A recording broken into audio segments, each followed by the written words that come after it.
ప్రభు నామమున మీ అందరికీ వందనాలు. ఈరోజు దేవుని యొక్క వాక్యము, వాగ్దానము, మీరును ఓపిక కలిగి ఉండండి, మీ హృదయములను స్థిరపరచుకొనండి.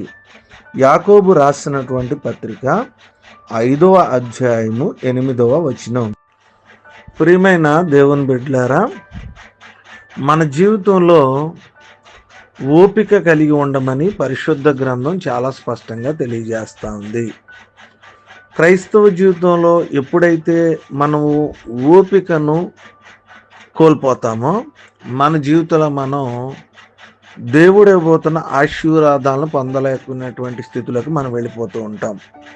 మన జీవితంలో ఎన్నో శ్రమలు, అదేవిధంగా కఠినమైనటువంటి పరీక్షలు సంభవిస్తున్నప్పుడు మనలను అవిశ్వాసంలో నడిచే విధంగా సాతాను మనలో ఉన్నటువంటి సహనాన్ని, ఓపికను తొలగించే విధంగా ఏం చేస్తుంది? ప్రయత్నము చేసిద్ది.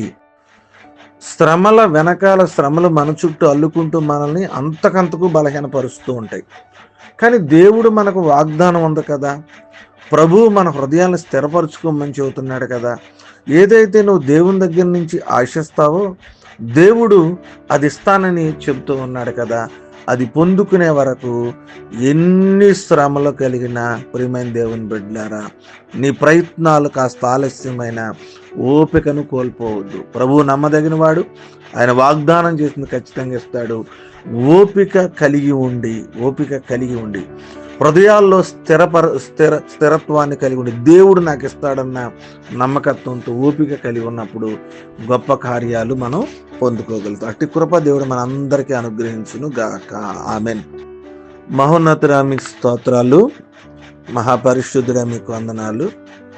మీ ఘనమైన, మీ ప్రశస్తమైన నామాన్ని బట్టి మిమ్మల్ని స్తుతిస్తూ ఉన్నాను.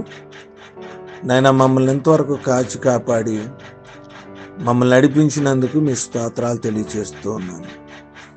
నాయనా, మరొక శ్రేష్టమైన దినాన్ని మా జీవితంలో మీరు అనుగ్రహించినందుకు మీ స్తోత్రాలు. ఉదయకాలం వాక్యం ద్వారా మీరు ఓపికను కలిగి ఉండండి, మీ హృదయాలను స్థిరపరచుకోండి అని వాక్యం ద్వారా మాట్లాడారు. మా జీవితంలో పరిస్థితులు ఓపిక లేకుండా మమ్మల్ని చేయొచ్చాయి, కానీ ఇంకా మీకు ఓపిక కావాలని వాక్యం ద్వారా మాట్లాడారు. సహనాన్ని కోల్పోతున్న ప్రతి ఒక్కరితో మీరు మాట్లాడినందుకు మేమందరం కూడా ఓపికను కలిగి ఉండి మా హృదయాల్లో స్థిరత్వాన్ని ఉండి ప్రభా మీరు చేయబోతున్న కార్యం కోసం ఎదురు చూసే సహాయం మాకు దయచేయండి. ఈ దినమంతా కూడా కాచి కాపాడండి. వర్షాలు, వాతావరణము, నేను ఆర్థిక పరిస్థితులు, అనారోగ్యాలు, వివాహ దినాలు, పుట్టినరోజులు, కుటుంబ అవసరతల్లో మీరు తోడుగుండి మా కుటుంబాలకు, మాకు, నేను సంఘమునకు సమాధానం నింపి మీ కృపలో మమ్మల్ని నడిపించమని ప్రార్థన యేసు నామమున అడుగుచున్నాను తండ్రి. ఆమేన్.